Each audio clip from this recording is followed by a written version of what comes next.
हमने विलियन वाले चैप्टर के अंदर हमारा हेनरी का नियम हो गया है, राउल्ट का नियम अपने हो गया, और राउल्ट के नियम के बेस पर हमारे पास में विलियन के प्रकार हो जाते हैं। दो प्रकार मुख्य होते हैं, तो आदर्श विलियन और एक अनादर्श विलियन। आदर्श विलियन किसको कहेंगे और अनादर्श विलियन किसको कहेंगे? ये कुछ शर्तों के ऊपर बनने वाले विलियन होते हैं। जो विलियन इन शर्तों को जो पालन करते हैं वो आदर्श विलियन कहलाते हैं, और जो इन शर्तों को पालन नहीं करते वो अनादर्श विलियन कहलाते हैं। तो किन किन शर्तों को पालन करने वाले आदर्श विलियन कहलाते हैं, उससे संबंधित कि एक कि आदर्श विलियन हमारे पास में वो होते हैं जो राउल्ट के नियम का पालन करते हैं, राउल्ट के नियम का पालन करते हैं। अब राउल्ट के नियम का पालन का मतलब होता है कि टोटल विलियन का जो वाष्प दाब रहता है समस्त घटकों के वाष्प दाबों के योग के बराबर होना चाहिए। टोटल विलियन का वाष्प दाब समस्त घटकों के वाष्प दाबों के योग के बराबर होना चाहिए। अगर वाष्प दाबों के योग के बराबर होगा तो वो राउल्ट के नियम की पालना करते हैं, और ऐसे विलियन हमारे पास में आदर्श विलियन कहलाते हैं।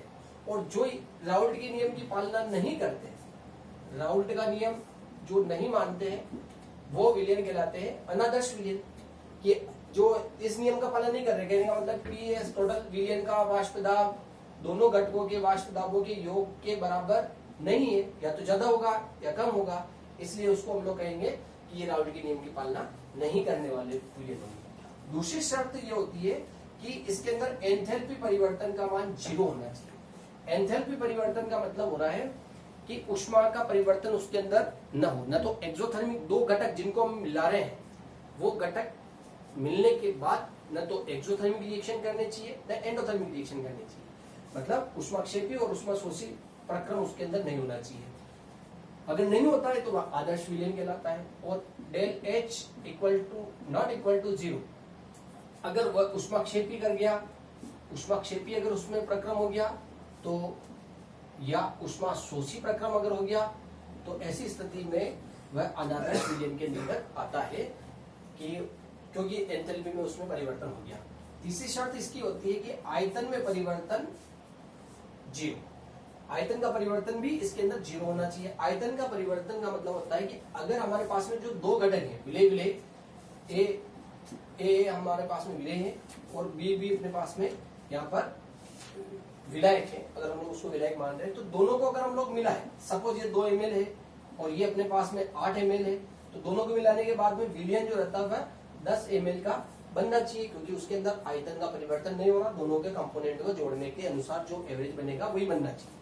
लेकिन इसके अंदर अगर हम लोग देखते हैं तो आयतन में परिवर्तन जो रहता है वह आयतन में परिवर्तन 0 नहीं रहता है, या तो आयतन बढ़ जाता है या फिर आयतन घट जाता है। क्योंकि अगर उसमें दोनों घटकों में से दोनों घटकों ने हाइड्रोजन बॉन्डिंग कर ली तो आयतन घट जाएगा, और अगर उसके अणु आयनित हो गए और वो दूर दूर हो जाते हैं तो ऐसी स्थिति में उसके आयतन में वृद्धि हो जाती है, तो आयतन में परिवर्तन नहीं होना चाहिए।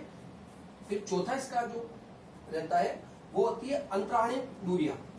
अंतराणु दूरी ये आयतन को ही डिनोट करने वाली बात होती है। अंतराणु दूरी का मतलब होता है कि जो दो घटक है ए से ए और बी से बी के बीच में बॉन्ड लेंथ, जो इस बॉन्ड लेंथ का एवरेज जो रहता है वो ए और बी के का बॉन्ड लेंथ होना चाहिए, जो इन दोनों की बॉन्ड लेंथ है उनका एवरेज, और ये होगा तभी उसके अंदर आयतन परिवर्तन नहीं होगा। अगर ये बढ़ेगा या घटेगा तो आयतन में परिवर्तन दिखेगा। तो दोनों के बीच में अंतराणु दूरियों का औसत जो रहता है वह इसकी विलियन बनने के बाद में बॉन्ड लेंथ के अंदर होना चाहिए। ये इसकी एक और शर्त रहती है, इसके अंदर ये भी नहीं रहता है। ए और बी के बीच में बॉन्ड लेंथ की जो दूरी रहती है वो इसके एवरेज नहीं रहती है या इनके बराबर नहीं रहती है, तो ये कंडीशन कहलाती है अनादर्श विलियन के लिए शर्त है। अब इसके जो उदाहरण देते हैं कि उदाहरण किस प्रकार के, अगर ध्यान देवे तो इसके उदाहरण बड़े सिंपल से होते हैं। बहुत बच्चे इसके अंदर रटने का प्रयास करते हैं कि किस तरह से उसको रटे, लेकिन रटने की आवश्यकता नहीं है, बहुत सिंपल से ही है। जैसे कि अगर हम लोग देखें तो hexane, normal hexane plus normal heptane इसके एग्जांपल होते हैं। अब नॉर्मल हेक्सेन मतलब 6 कार्बन वाला और 7 कार्बन वाला एक हाइड्रोकार्बन एल्केन है, तो कार्बनों की संख्या में 1 की वृद्धि हुई है, और तनु विलियन ये रहते हैं, तो ऐसी स्थिति में उनके अंदर बॉन्डिंग ज्यादा चेंजेस नहीं होती है, आयतन में परिवर्तन नहीं होता है, सेम कंडीशन के होते हैं, सेम प्रकृति के होते हैं, इसलिए इनके अंदर एंथैल्पी में भी परिवर्तन नहीं होता है। क्योंकि दोनों ही हाइड्रोकार्बन है, तो इसके एंथैल्पी में भी परिवर्तन नहीं होगा जब हम इसको मिसिबल करेंगे। तो उसी प्रकार से होता है बेंजीन और टॉलुइन। क्या अंतर है इनके अंदर भी? ज्यादा कुछ अंतर नहीं है। बेंजीन के ऊपर की ओर CH3 लगा देते हैं एक हाइड्रोजन हटाकर, तो वो टॉलुइन बनता है, तो वो इसका एक और नॉर्मल एग्जांपल हो जाता है।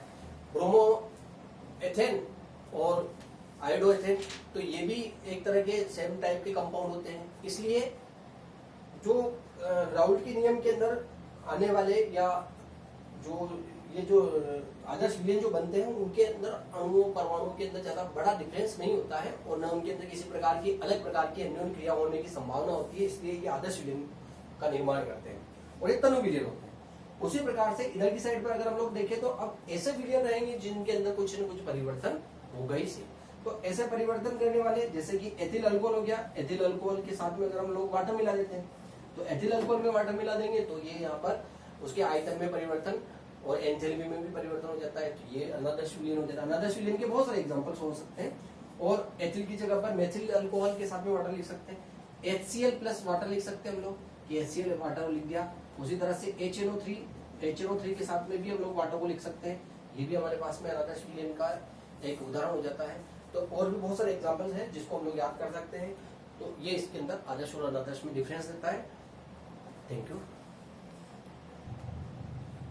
तो अभी उन्होंने देखा था कि आदर्श और अनादर्श विलयन क्या होते हैं। राउल्ट के नियम के आधार पर, एंथैल्पी के आधार पर, आयतन में परिवर्तन के आधार पर और उनके बीच में अंतराणुक दूरियों के आधार पर। उसी तरह से अब हमारे पास में अनादर्श जो विलयन बना था उस अनादर्श विलयन में दो प्रकार के हो जाएंगे, क्योंकि आपको पहले भी कहा था कि अगर विलयन का वाष्प दाब दोनों घटकों के वाष्प दाब की तुलना में यदि कम है या ज्यादा है, उस आधार पर अगर धनात्मक विलयन बनता है तो धनात्मक विलयन जब बनता है तो ऐसी स्थिति में विलयन का वाष्प दाब जो रहता है वो ज्यादा हो जाता है। दोनों घटकों के वाष्प दाबों के योग की तुलना में इसका मान यदि ज्यादा हो जाता है तो ये धनात्मक, राउल्ट के नियम को ही आगे की ओर अगर हम लोग जज करें तो। और इसके अंदर जो विलयन का वाष्प दाब रहेगा वह कम हो जाएगा और टोटल विलय और विलायक का वाष्प दाब का जो योग रहेगा वह अधिक हो जाएगा। वाष्प दाबों के योग के आधार पर हम लोग इसको भी कह सकते हैं। दूसरा, जैसा कि उसमें उन्होंने कहा था एंथैल्पी में परिवर्तन, कि एंथैल्पी में परिवर्तन अगर 0 है तो आदर्श और 0 नहीं है। अब 0 नहीं है तो कितना है? अगर एंथैल्पी में परिवर्तन जो रहता है वह धनात्मक रहता है, ये अगर धनात्मक जाता है, इसका धनात्मक होना ये शो करता है कि अगर मिश्रण मिला रहे हैं तो उसके अंदर उष्मा शोषी प्रकार की प्रक्रिया हो रही है। अगर हम उसके हाथ लगाएंगे उस कंटेनर के जिसके अंदर दोनों को मिला रहे हैं तो वो ठंडा अपने को महसूस होगा। तो यदि उष्मा शोषी प्रकार की अगर क्रिया हो रही है तो वहां पर उष्मा शोषी होने के कारण वहां पर धनात्मक विचलन दर्शाने वाले अनादर्श विलयन रहते हैं। और अगर हम लोग इसके अंदर देखें तो इसके अंदर डेल एच का जो मान रहता है वो नेगेटिव रहता है और डेल एच नेगेटिव रहने का मतलब होता है कि वहां पर प्रक्रिया रहती है उष्मा क्षेपी प्रक्रम हो रहा होगा, कि उनको मिलाने पर उष्मा क्षेपी प्रक्रम हो रहा होगा। तीसरा हमने कहा था आयतन में परिवर्तन, तो आयतन में परिवर्तन क्योंकि दाब बढ़ेगा, दाब कब बढ़ेगा? जब उसका आयतन बढ़ेगा। दोनों घटकों का आयतन यदि बढ़ेगा तो दाब बढ़ जाएगा, तो यहाँ पर आयतन का परिवर्तन 0 से ज्यादा रहेगा। और अगर हम लोग इसके अंदर देखते हैं तो इसके अंदर आयतन का परिवर्तन जो रहता है वह आयतन का परिवर्तन 0 से कम रहता है, मतलब पहले की तुलना में उसका मान कम हो जाता है। और चौथा जो इसका कारक था कि AA और BB के बीच मतलब विलय और विलायक दोनों की बॉन्ड लेंथ या अंतराणुक दूरियों की तुलना में जो अगली दूरी बनी थी वह दूरी यहाँ पर या तो उनके एवरेज से कम होगी या ज्यादा होगी तो अनादर्श होगा। अगर ये दूरी जो रहती है ये इससे ज्यादा हो जाती है विलयन के अंदर विलय विलायक बॉन्ड लेंथ ज्यादा हो जाती है, ज्यादा होगी तभी आयतन बढ़ेगा और तभी उसके अंदर वाष्प दाब बढ़ेगा। अगर ज्यादा हो जाती है तो वहां पर अपने को धनात्मक विचलन दर्शाने वाले बनेंगे। और यदि इनके बीच में जो बॉन्ड लेंथ रहती है AA मतलब विलय प्लस विलायक की तुलना में जब हमारे पास में विलय विलायक बनता है तो विलय विलायक की बॉन्ड लेंथ जो रहती है वह यदि कम हो जाती है मतलब विलयन की कम हो रही है। अगर इसको आगे की साइड पर लिखेंगे तो इसी तरह का फैक्टर अपने को मिलेगा। तो अगर इसकी मामला ऐसा हो जाता है तो हमारे पास में वह ऋणात्मक विचलन दर्शाने वाला अनादर्श विलयन रहता है।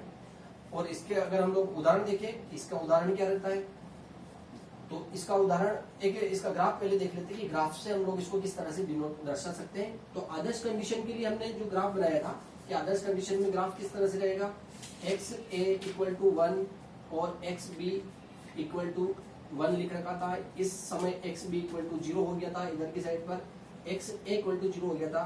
और इसका ग्राफ हम लोगों ने यदि बी के रेस्पेक्ट में कहा था तो यहाँ पर, और इधर की साइड पर आदर्श विलयन के लिए हमने कहा था, तो ये इस तरह का ग्राफ बन रहा था।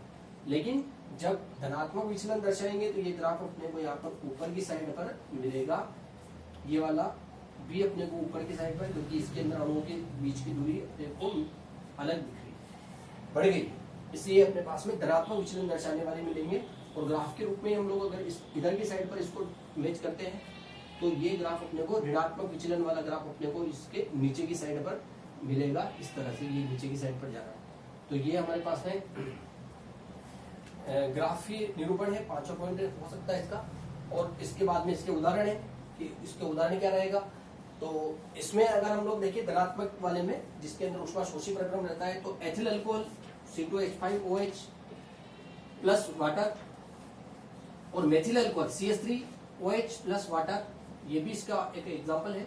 और अगर हम लोग देखें कि इसको जो हम लोग का भी देखें इसका एग्जांपल, तो अल्कोहल के अंदर थोड़ा सा पानी मिलाएंगे तो उसका आयतन जो रहता है वह बढ़ने लगता है, मतलब एक तरह से उसके अंदर उबाल सा आने लगता है, जो ये दर्शाता है कि आयतन में वृद्धि होती है। और अगर उसके ऊपर हाथ लगाएंगे तो वह ठंडा भी लगेगा, क्योंकि वहां पर उष्मा शोषी प्रक्रम हो रहा है।